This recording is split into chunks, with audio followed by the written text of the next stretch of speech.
لے گئے تو یہ آدمی اب جھونپڑی میں جا رہا ہے. یہ صحابی اب جھونپڑی میں جاتے ہیں کہ دیکھیں عمر یہاں کیا کر رہا تھا. کیا دیکھتا ہے یہ صحابی جب اندر گھستا ہے؟ کیا دیکھ رہا ہے کہ ایک جگہ چراغ جل رہا ہے. یہ آدمی اس چراغ کے قریب جاتا ہے تو کیا دیکھتا ہے؟ ایک بوڑھی عورت چٹائی پر بیٹھی ہوئی ہے، پیروں سے لنگڑی ہے، ہاتھوں سے کوڑی ہے، منہ میں دانت نہیں ہے، اندھی لنگڑی لولیا پاہج عورت، بوڑھی عورت بیٹھی ہوئی ہے.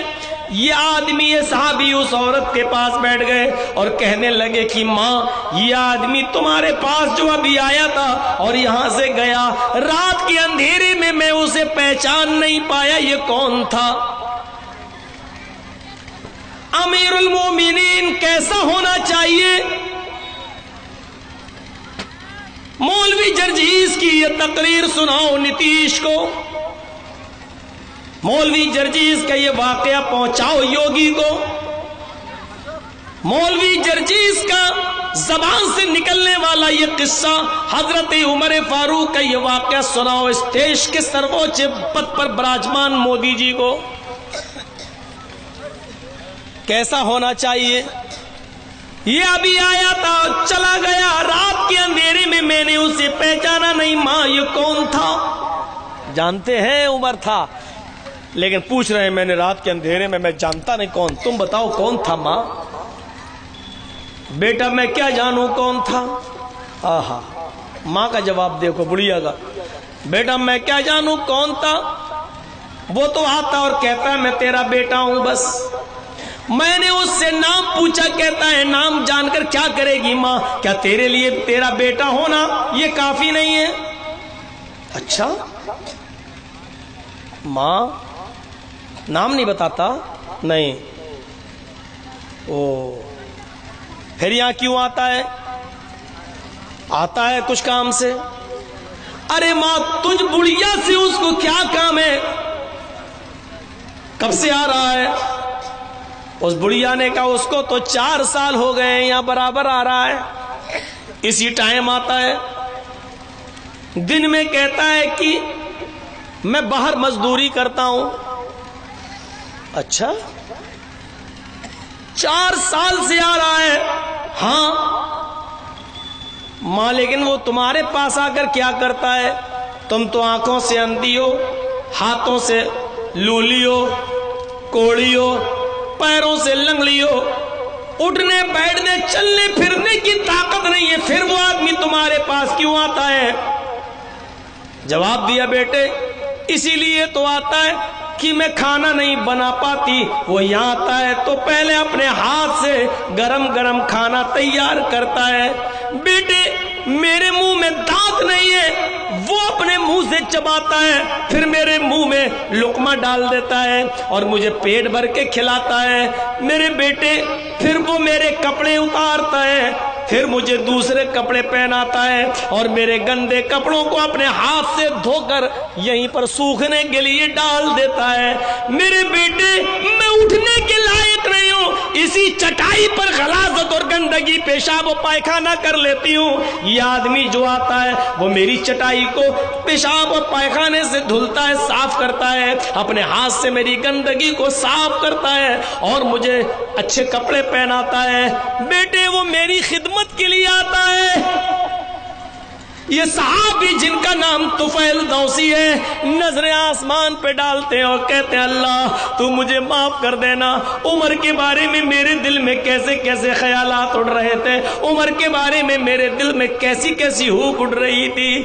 آئے اللہ عمر تو خدمت گزار نکلے بوڑھی عورت کے، اور وہ بھی ایسی نیکی کر رہے ہیں جو کسی کو بتا نہیں رہے ہیں، کسی کو ظاہر نہیں کر رہے ہیں. ماں جانتی ہو یہ 4 سال سے جو تمہارے پاس روزانہ آ رہا ہے، ہر رات آ رہا ہے، ڈیلی آ رہا ہے، یہ کون ہے؟ نہیں یہ امیر المومنین ہے، یہ عمر فاروق ہیں جو تمہارا پیشاب و پائخانہ صاف کرتے ہیں. بڑھیا نے کہا بیٹے عمر آتا ہے میرے پاس، امیر المومنین آتے ہیں؟ بڑھیا تعجب کر رہی. تو فیل دوسی نے گھر چھوڑا اور جلدی سے جانے لگے. عمر کا پیچھا کرنے لگے. عمر اپنے گھر پہنچ چکے تھے. گھر کے باہر والے برآمدے میں دعا کر رہے ہیں. نماز تہجد پڑھ چکے ہیں, فارغ ہیں, اپنے دونوں ہاتھوں کو آسمان کی طرف اٹھائے ہوئے ہیں, اور عمر یہ دعا کر رہے ہیں, ربنا اصرف عنا عذاب جہنم ان عذابها کان غراما. ربنا اصرف عنا عذاب جہنم ان عذابها کان غراما. اے اللہ ہم سے جہنم کا عذاب ہٹا لے, اے اللہ ہمیں جہنم کے عذاب سے بچا لے, قیامت کے دن جہنم میں ہمیں نہ ڈالنا. جہنم کا عذاب بڑا سخت اور چپٹنے والا ہے, بڑا سخت ہے. جیسے ہی حضرت عمر نے یہ دعا مانگ رہے تھے, پیچھے سے طفیل دوسی ان کی پیٹھ پر ہاتھ مارتے ہیں اور کہتے ہیں, رات میں بوڑھی عورت کی خدمت کرنے والا, رات میں بوڑھی عورت کے لیے گرم کھانا بنانے والا, اس کو کھلانے والا, اس کے کپڑے صاف کرنے والا, اس کا پیشاب و پائخانہ صاف کرنے والا. اے عمر, اگر ایسا شخص اگر جہنم میں چلا گیا تو پھر مجھے یہ بتاؤ کہ جنت میں پھر کون جائے گا؟ اگر ایسا آدمی بھی جہنم میں چلا گیا تو پھر جنتی کون ہے؟ حضرت عمر نے پیچھے مڑ کے دیکھا, نظریں آسمان پہ ڈالی, اے اللہ ایک کام وہ میں تیری رضامندی کے لیے اور تجھے خوش کرنے کے لیے کر رہا تھا. مجھ سے پہلے کے خطیب نے آپ کو بہت ہنسا دیا ہے چٹکلے لطیفے سنا کر, اب تھوڑا سا رو لیجئے میرے پیارے ساتھیو. اے اللہ آج میری نیکی معلوم ہو گئی, یہ کام میں صرف تجھے خوش کرنے کے لیے کر رہا تھا, لوگوں کو بتانا نہیں چاہتا تھا, سب سے چھپا کر رہا تھا. اے اللہ میں جانتا تھا اور تو جانتا تھا, میرے گھر میں میری بیوی بھی نہیں جانتی تھی, میرے بچے بھی نہیں جانتے تھے. اے اللہ آج میری نیکی ظاہر ہو گئی, آج میرا یہ کام پتہ چل گیا. اے اللہ اس کام پر کہیں میرے نیکی کو برباد مت کر دینا. اے اللہ میں نے جان بوجھ کر اپنی نیکی ظاہر نہیں کی ہے. اے اللہ میرے اس عمل کو دکھاوے میں مت لکھ لینا, میرے اس عمل کو ریا نمود میں نہ لکھ لینا, میرے اس عمل کو تو تکبر میں اور گھمنڈ میں نہیں لکھ لینا. ایک آج کا مسلمان ہے, یہ بہار کا آج کا مسلمان ہے جو مسجد کے لیے مدرسے کے لیے 10 روپے بھی دیتا ہے تو اعلان کرواتا ہے اور دکھاوے کی شکل اختیار کرتا ہے. ہم میں اور ان میں کتنا فرق تھا, وہ 10 روپے بھی آج ہم دیتے ہیں تو دکھاوے کا اعلان ہمارا دشمن دیکھتا ہے کہ دیکھیں جرجیس کتنا روپیہ دے رہا ہے, ہم نے 100 روپے مدرسے کو دیے, ہمارا دشمن دوسری طرف سے اڑتا ہے وہ 150 دیتا ہے.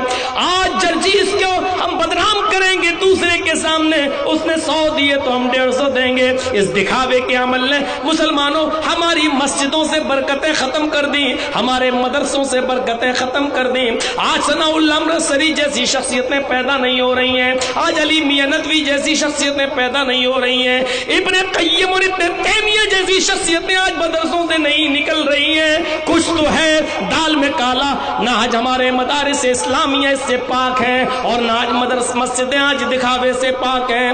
میرے بھائیوں ہم تصور کریں, پہلے مسجدیں کچی تھی تو نمازی بڑے پکے تھے, نمازی بڑے پختہ تھے, اور آج ساری دنیا ٹکٹکی لگائے ہوئے, کل بلکہ آج 10:30 بجے صبح 10:30 بجے سے لے کے 11 اور 12 بجے تک معاملہ کلیئر ہو جائے گا. آپ کو صبح 10:30 سے 12 بجے کے بیچ میں بابری مسجد اور رام جنم بھومی کا مسئلہ معلوم ہو جائے گا, یہ کلیئر ہو جائے گا. یہ فیصلہ ابھی کلیئر کر دیا گیا کہ ججمنٹ اب کل ہی آ رہا ہے, اور کل سے مراد آج یعنی 9 تاریخ کو. کتنا مسلمان آج وہ ہے بابری مسجد. میں تمہیں کتنی مسجدیں گناؤں, بابری مسجد کے لیے تم بڑے بے چین ہو. آؤ مولوی جرجیس نے ہندوستان کا چپا گھوما ہے, آؤ میں تمہیں کتنی مسجدیں گناؤں, کتنی مسجدیں دکھاؤں. جو مسجد اہل حدیث کی تھی اس کو دوسرے مسلک کے لوگوں نے توڑ دیا جو دوسرے مسلک کی ہے مسجد تھی. کتنی مسجدیں ایسی ہیں میں تمہیں دکھاؤں جو دیوبندی کی تھی بریلویوں نے توڑ دیا. کتنی مسجدیں ایسی ہیں میرے بھائیوں, اگر گننا چاہو گے تو تمہاری ڈائری بھر جائے گی. اتنی مسجدیں مجھے یاد ہیں.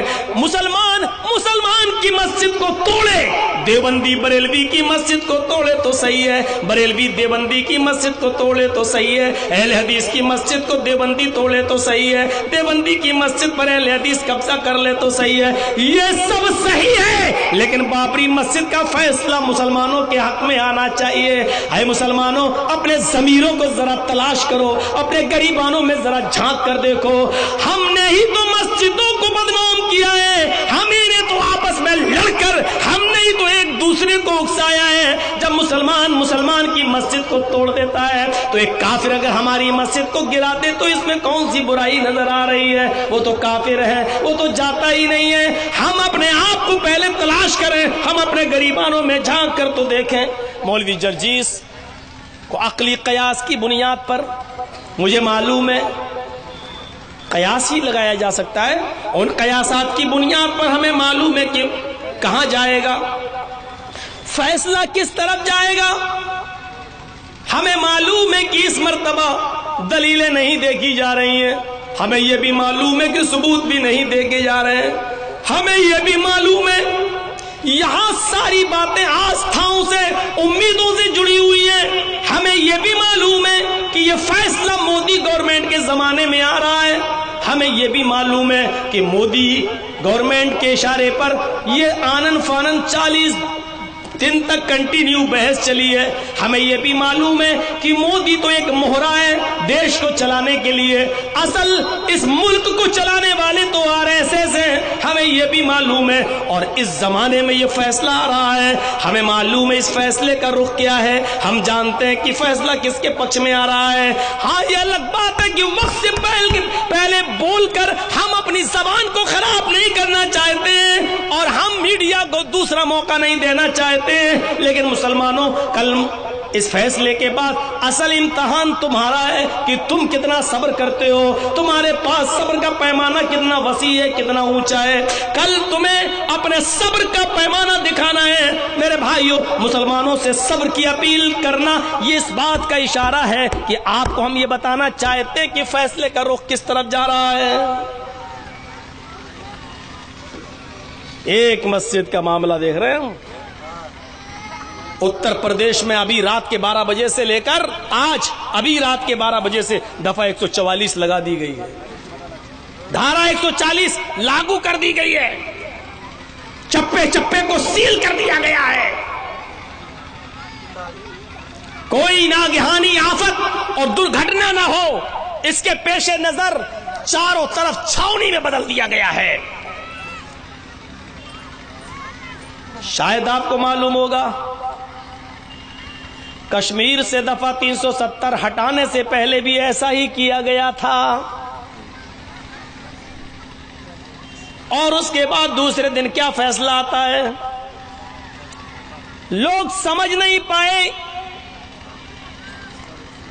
گھومنے والوں کو, سیاحوں کو کشمیر سے کیوں ہٹایا جا رہا, ہوٹل کیوں خالی کرا دیے گئے, 9 لاکھ فوج کیوں بھیج دی گئی ہے. ابھی تک سن رہے تھے 16 کو فیصلہ آئے گا, 17 کو فیصلہ آئے گا, 15 کو فیصلہ آئے گا.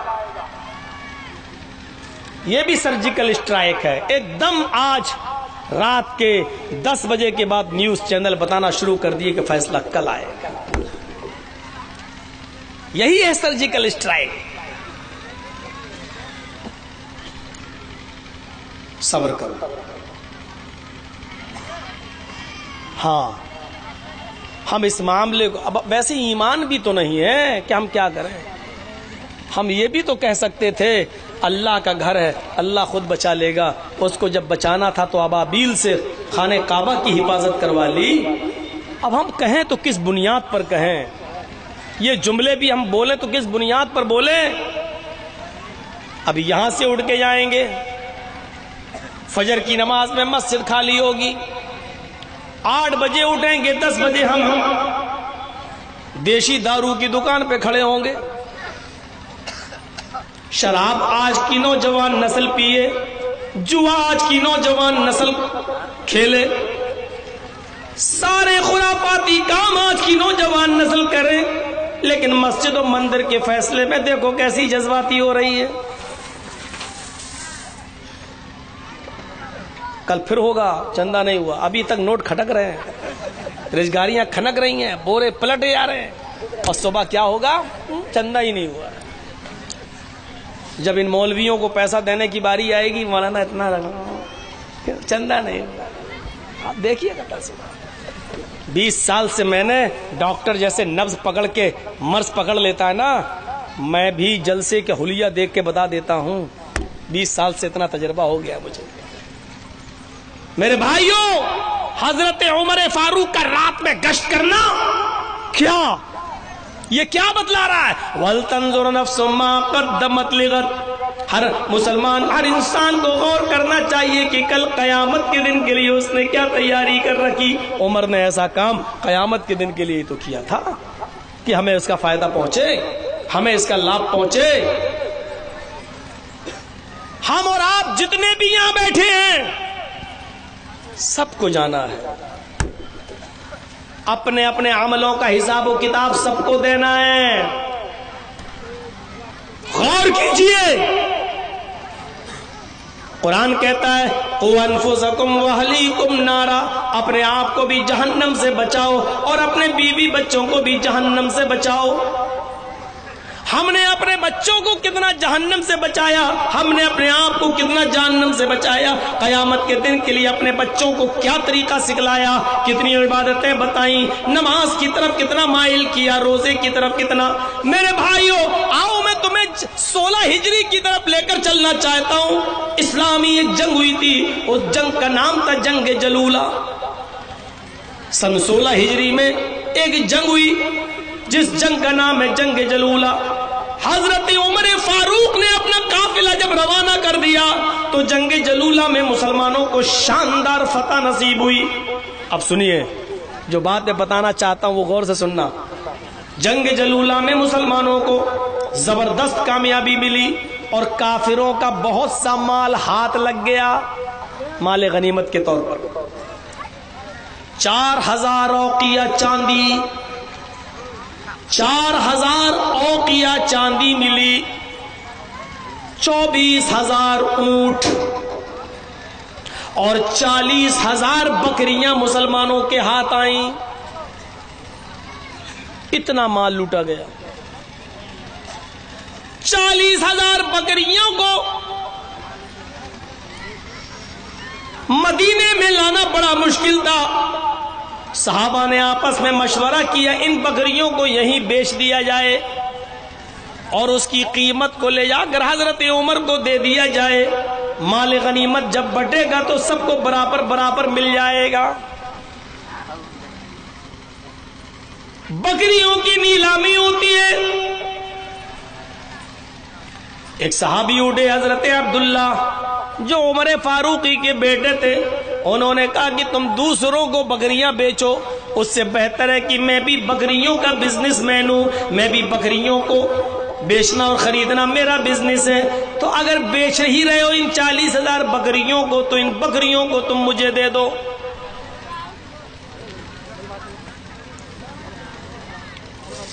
معاملہ بن گیا، معاملہ بن گیا، لیکن اتفاق دیکھیے،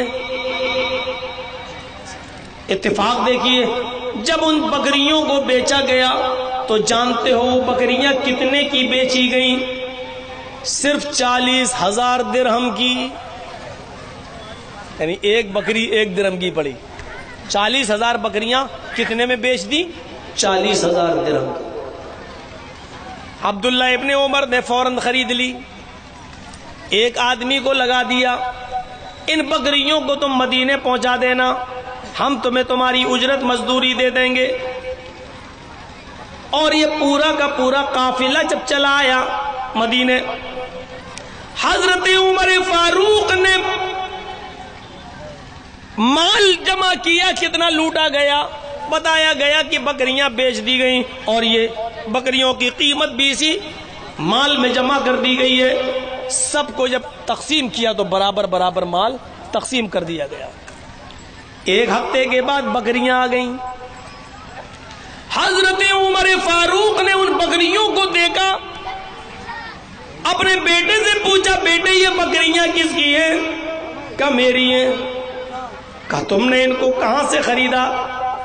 کہا ابو 40,000 درہم میں جو بکریاں بکی ہیں یہی تو ہیں، میں نے وہ 40,000 درہم اسی مال میں رکھ دیا جو برابر برابر تقسیم ہو گئے۔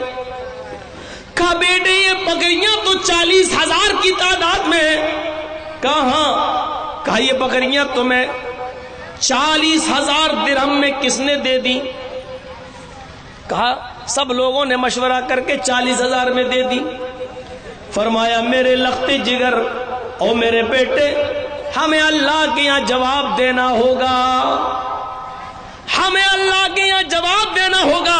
اگرچہ تمہیں بخوشی خوشی یہ بکریاں دی گئیں لیکن یہ بکریاں 40,000 کی نہیں ہیں، تمہارے ساتھ رعایت ہوئی ہے اور اس لیے تمہیں 40,000 کی یہ بکریاں دے دی، کیونکہ تم عمر کے بیٹے ہو، کیونکہ تم امیر المومنین کے صاحبزادے ہو، اس لیے کوئی کچھ نہیں بولا اور 40,000 روپے انہوں نے رکھ لیے اور لوگوں میں تقسیم کر دیے گئے۔